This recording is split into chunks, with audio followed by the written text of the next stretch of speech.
Are you a woman over 50 still carrying the weight of childhood trauma?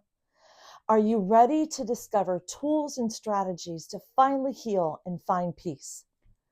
Childhood trauma can feel like an invisible weight, holding you back from the life that you deserve. But healing is possible. In this video, I'm going to share with you the powerful tools and strategies that I use and learned and use, and will help you break free and find peace and achieve a joyful life that you deserve. I'm Rebecca May with Real Talk Women Over 50. In part one, I shared my personal story on the type of trauma that I experienced, and that was sexual and mental abuse, and the effects that it had on me throughout my life. I'm 62 now, so it was a very long struggle. Trauma is an emotional response to a deeply distressing or disturbing event that overwhelms a person's ability to cope. And it can leave a lasting impact, an impression on your mental, your emotional, and even your physical well-being. And trauma, it can be a result from a wide range of different experiences, such as accidents, natural disasters, abuse, loss, or even witnessing violence. And unfortunately, I had several of those through my early to middle teenage years. That was a really, really crucial time when development of your emotional and brain development happens. And so it had such an impact on my adult life and years. When we experience trauma, especially during our childhood, our brains are in this super influential state, like your clay that's molding and it's still being shaped.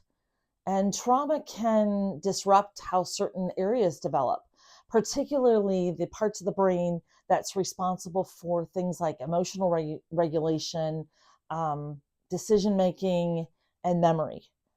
And I'm going to link a video because during all this research, I found it extremely fascinating what happens to your brain when you experience trauma at an earlier stage of life. I'm an RN, and we touch base of that in nursing school, but I didn't know until I did this research really what it did to me and why I do the things that I do.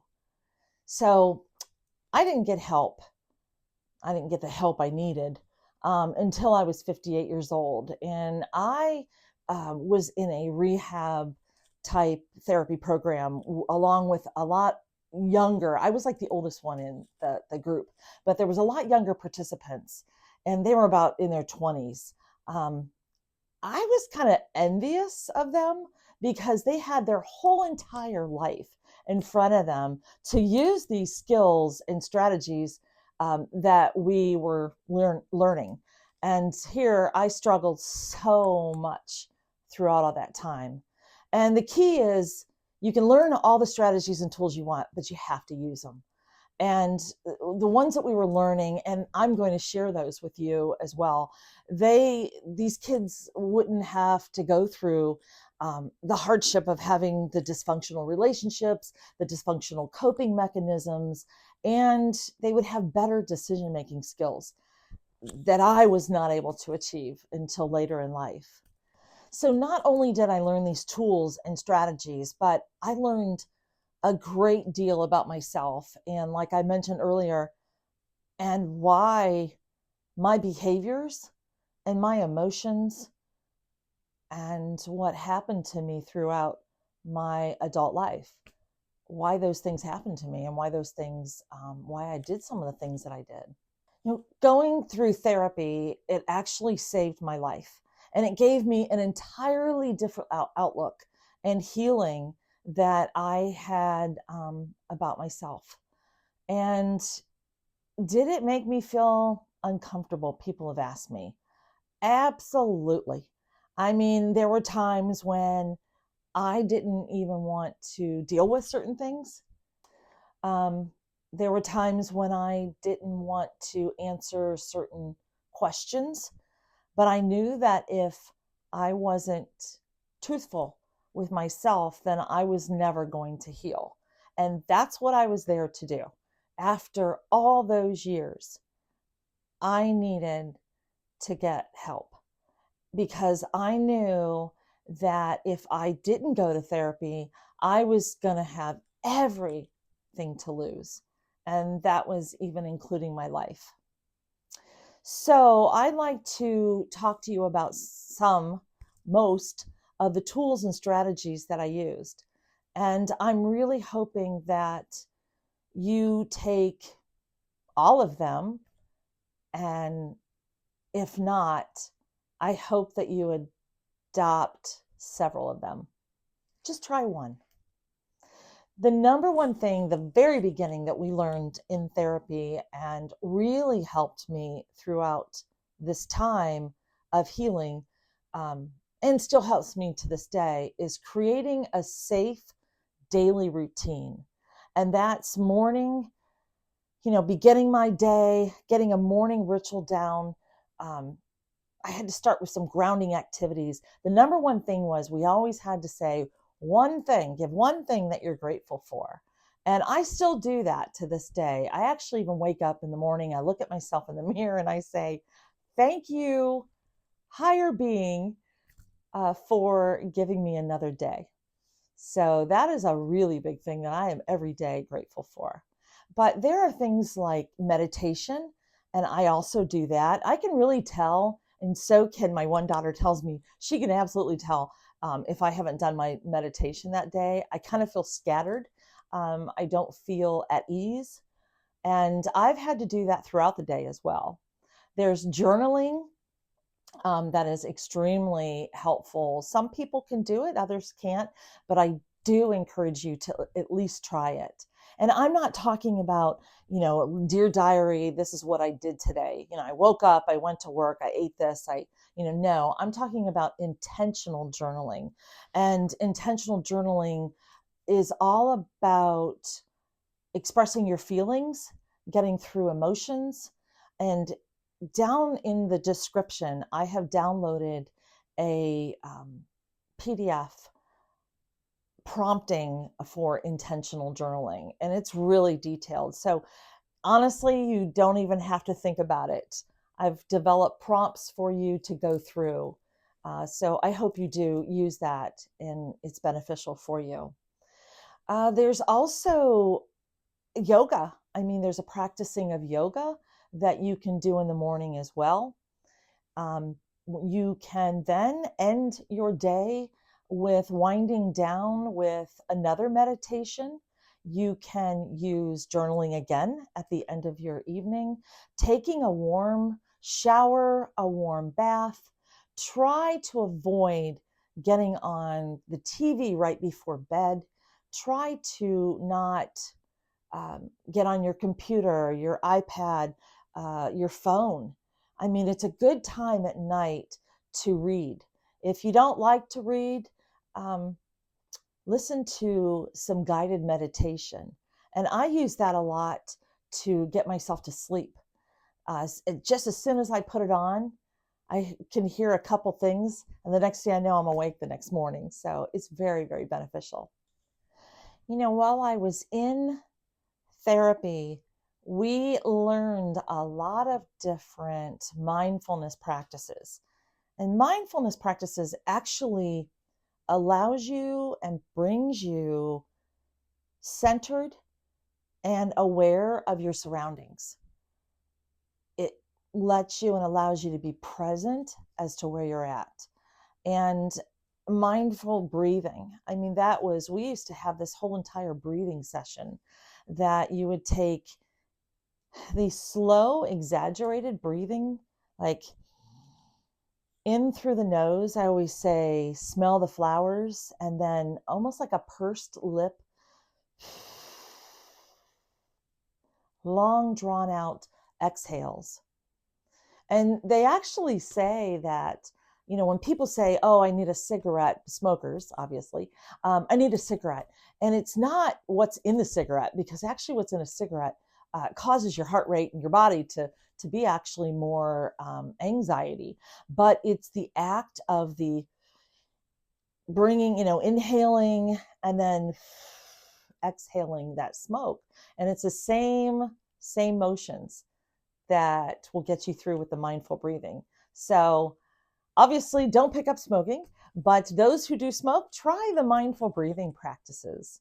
And again, mindful practices included um, the journaling again and the yoga, but it also included something that I really enjoy doing, and that's walking.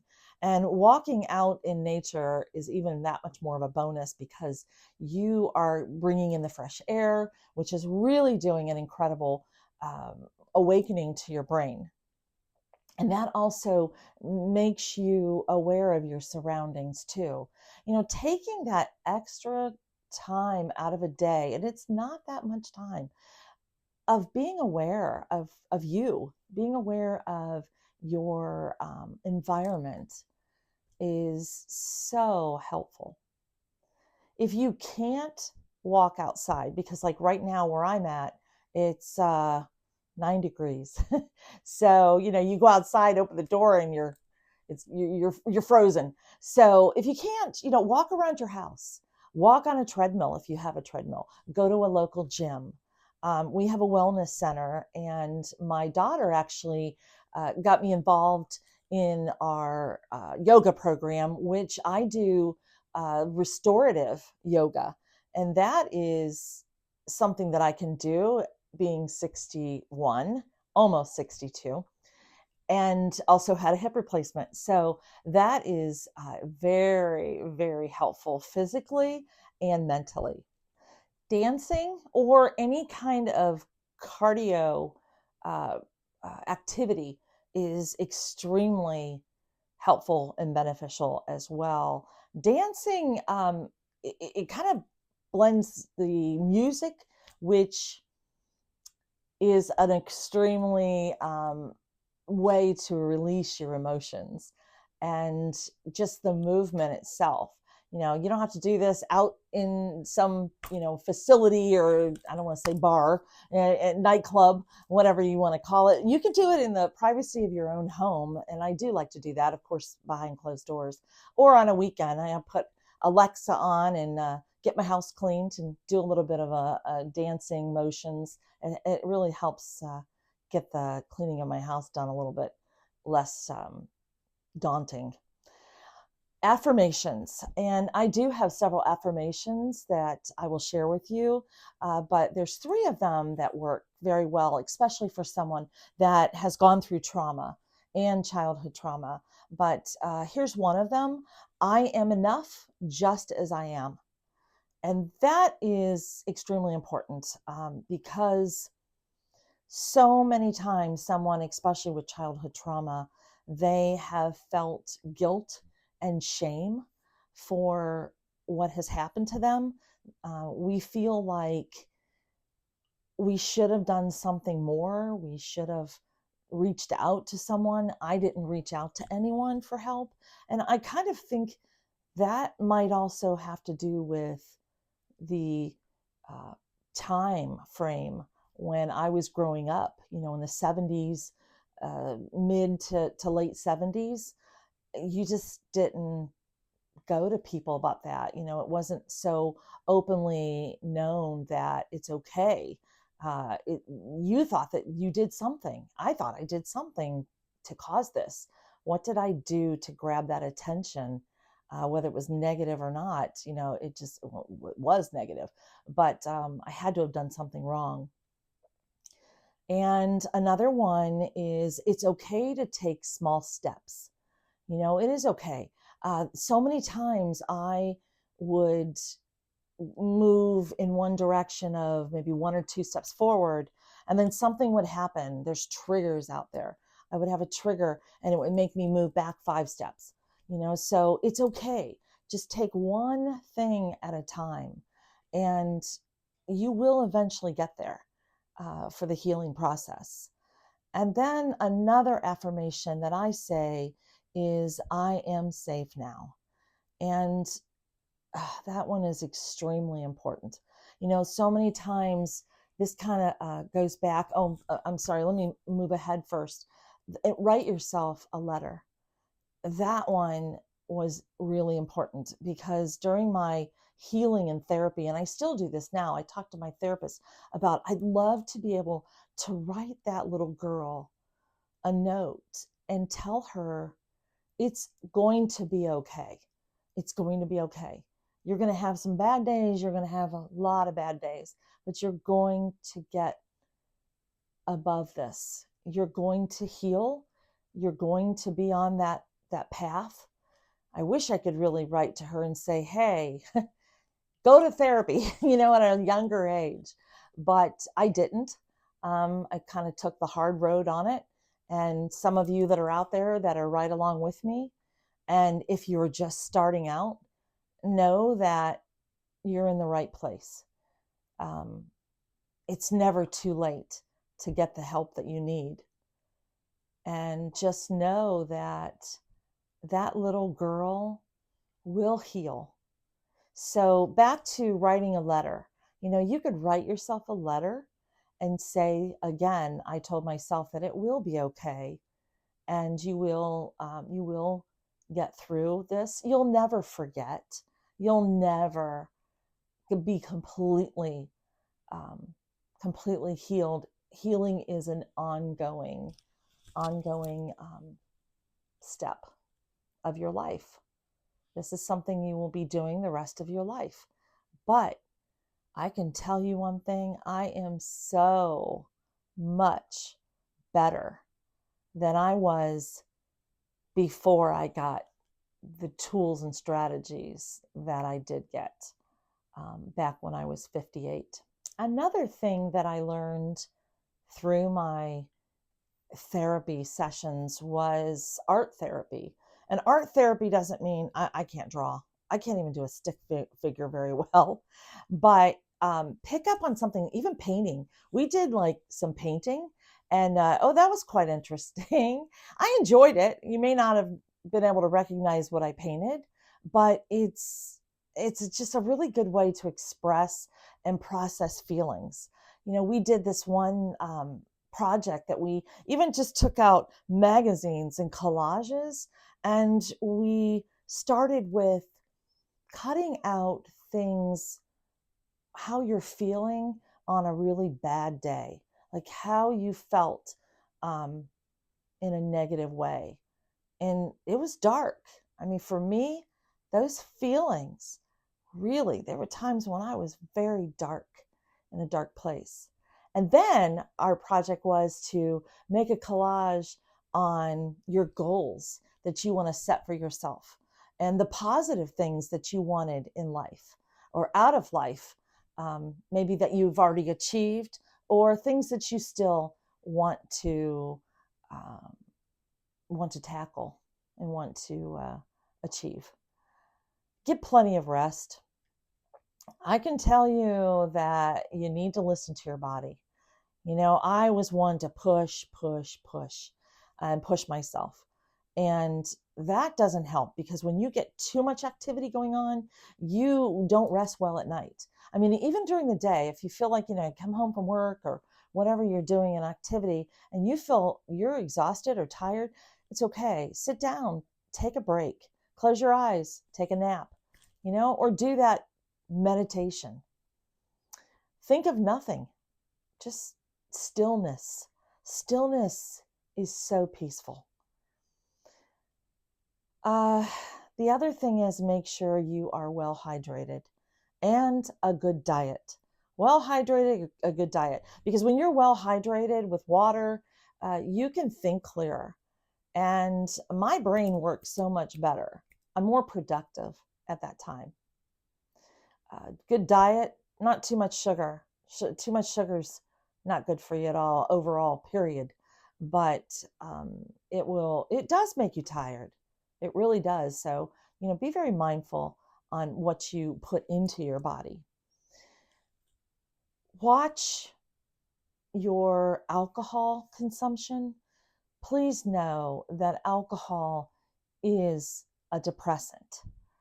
And that, I can tell you, is what I used for the first 30 years of my life, was to self-medicate myself with alcohol. And that did nothing but cause me more heartache, more depression, more anxiety. Um, it caused a lot of dysfunctional relationships, a lot of dysfunctional decision making. So if you can relate to what I just said about my 30 years, please look to find help in that way, because it's not going to get any better. It will just get worse. And that's what really provoked me to get the help that I needed through therapy and through the rehabilitation part of it. And I found that that was really what I used to forget. And you don't forget. You're not going to forget this. You're not going to forget what happened to you in your earlier days, when that was happening to you, when the abuse or the violence. It just, you find yourself in a black hole. But know that you will find peace if you do these strategies, or if you need that additional therapy, find the professional help that you need. That leads me to the next one. Even when I came out of my therapies, in my rehab, I continued therapy, and I still continue therapy today. Maybe not as often, not as deep, but I do benefit from talking to somebody. There's group therapies that, if you don't have the ability to go to a one-on-one, you can go to support groups. And I really encourage you to find one that specializes in trauma. I wasn't able to participate after I got out of my rehab sessions in a group setting. I needed more of that one-on-one. Learn to say no. And I have a video about that I did. Wow, I think sometimes those of us that had early on trauma, like childhood trauma, we always were seeking for acceptance. And by seeking acceptance, that also meant not saying no, saying yes to everything. People pleaser. You wanted to have everyone like you. You wanted to have acceptance. But just know that as we have aged, it's important to think about us first. Of course, during the time when you have children, I got so wrapped up in that time that I did not put myself first. But now that I am an empty nester, and I have been for quite some time, my youngest one is 23, and I have learned to say no. When someone asks you to do something, go with your gut feeling. If you feel like right away you want to say no, but you can't, say no. And if you can do it later, then go back and tell them that you're available, or tell them you'll get back to them, and then have some time to think about it before you actually commit yourself. It's important that you protect your time and energy. Limit exposure to triggers. Stay away from some social media feeds. Those can be very triggering. And avoid environments that feel unsafe to you. I had a trigger just happen not too long ago, and it was a friend, a childhood friend, that passed away. And I couldn't understand like why I was so, I mean, I was upset, obviously, but I couldn't figure out if I was upset because I was thinking about my own demise. But no, here it was because he and I hung out together during that time when all of those abuses were happening in my life, and that was my early teen years. And I didn't develop well with my coping mechanisms back then; they were very unhealthy. So triggers are going to happen. I don't want you to think that avoid them completely because you can't, but limit the exposure and know when you are going to be faced with a trigger and take these tools and strategies and use them to get yourself out of that environment. Do some soothing touch exercises. And what that means is, you ever see people that, are doing meditation with their eyes closed and their hand over their heart? Well, that's basically just a very soft touch on your body, being aware of that touch and knowing that you can self soothe yourself. Of course, there's massages out there from other people, massage therapists, your husband, your other half, your, whoever out there that might be able to help you with that. But if that's not possible, you can self-soothe yourself by just putting your hand over your heart. Also, even gently massaging your own feet, gently massaging your temples. Oh, there's sometimes during the day I'll do that, or I'm one to tend to trying to grit my teeth, and the next thing I know, at the end of the day, I'm like, oh my gosh, what was I doing today? I can really feel that stressful moment. So just give yourself a few minutes and just regroup and give yourself a soothing touch. Celebrating small wins. This is so important. So when you do accomplish some of these things and get through steps of healing, it's so important to reward yourself. Reward yourself with either a small gift that you've been wanting, or just time by yourself, a movie. If you want to, there's a trip. So many people are doing solo traveling nowadays. So, it's a day trip. Just go out somewhere and go to a park, drive, take a 1 day trip, but just celebrate those small wins. It does make a difference, especially when you are in the healing process. If you've ever heard of grounding techniques, that is one that has once again helped me.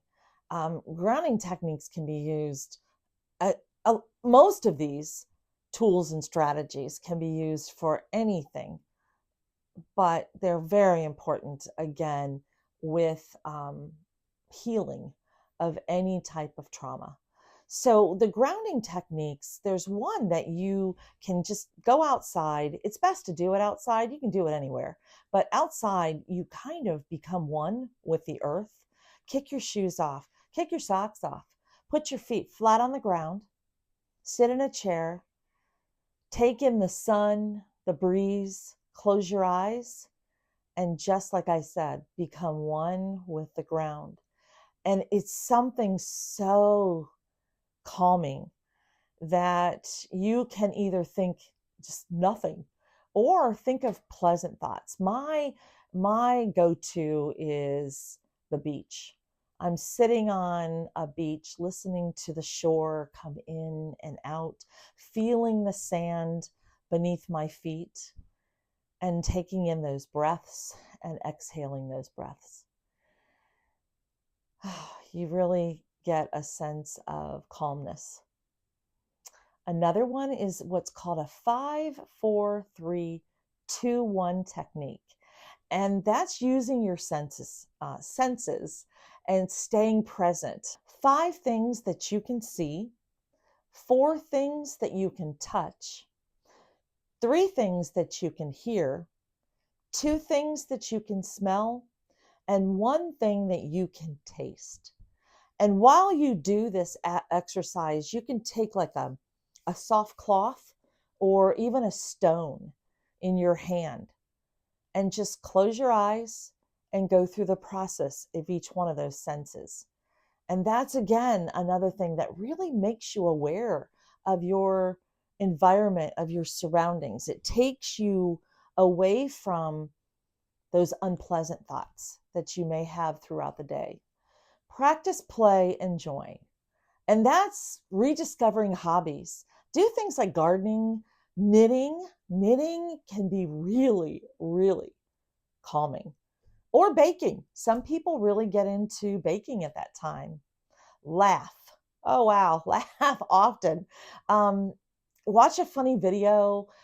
Spend some time with uplifting people. Listen to something funny and engage with spirituality or find purpose. That can be connecting to something meaningful, uh, something that gives meaning to your life, faith, helping others, or just finding personal growth. Spiritual practices like prayer, again, meditation, or simply sitting in stillness, I mentioned that earlier, can really give you a sense of calmness, a sense of peace and joy. Create a sanctuary in your home. Finding a calming corner with candles, soft lighting, or just some inspiring quotes. I have my room here that I've actually turned into my recording studio. This is a room that I actually started for my grandson who's autistic.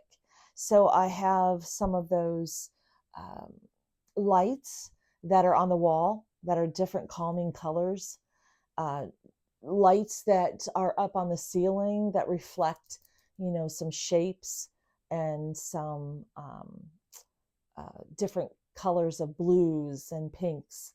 And I have incense in here. I have my beach. This is a whole beach theme in here, and I'll show you some pictures of what I have in this room.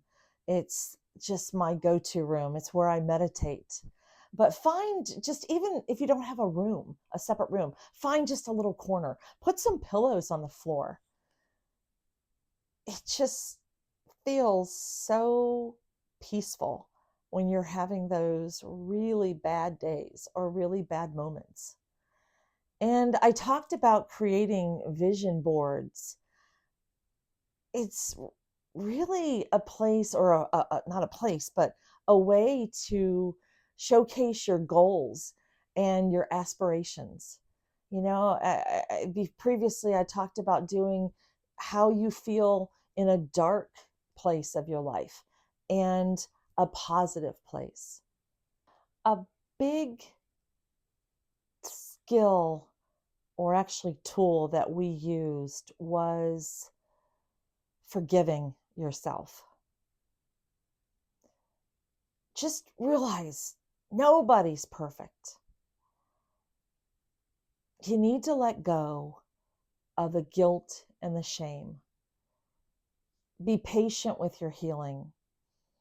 It's not linear. It's not one way. It's okay to have setbacks. Just know when you have those setbacks that get back on that horse and ride again. When I think of forgiveness, I'm not saying to forgive those that caused you harm or caused you to have this trauma in your life. I could never do that. I would be lying to myself. And I mentioned that in my first part 1 video. I would be lying to myself if I said I could forgive those monsters. And I truly say that. However, I did forgive myself that I'm not to be blamed for this. And again, I mentioned shame and guilt. But I also forgave myself for the actions, the things that I did to others, the decisions that I made to people throughout my adult years and some of the things that I did as a parent on decision making or the actions that I might have done. I forgave myself for that. And my children never held me in a I don't want to say they didn't hold me in a forgiving way, but they didn't blame me for anything that I did to them. But I still ask for forgiveness. And that just was something that I needed to do, something that made me feel better about myself. And I needed to do that in order to get past that place that was keeping me in the negativity, that it was okay to forgive myself and it was okay to then move on to that next step, which again was healing. Do something small for someone else. That can be so fulfilling and cause you to have such a connection. It makes you feel good. We started to um, volunteer at our local homeless shelter. And that was something I had been wanting to do my whole later adult, with my kids. And we just never did. And actually, my husband and I and my youngest daughter did this on New Year's Day, and it was really fulfilling. If you know someone that would benefit from these this video, these tools and these strategies, and just someone that may need to know that it's okay that you haven't got the help you may have needed earlier in life, but it's never too late to heal. So if you found this video helpful, give it a like and don't forget to subscribe for more content like this.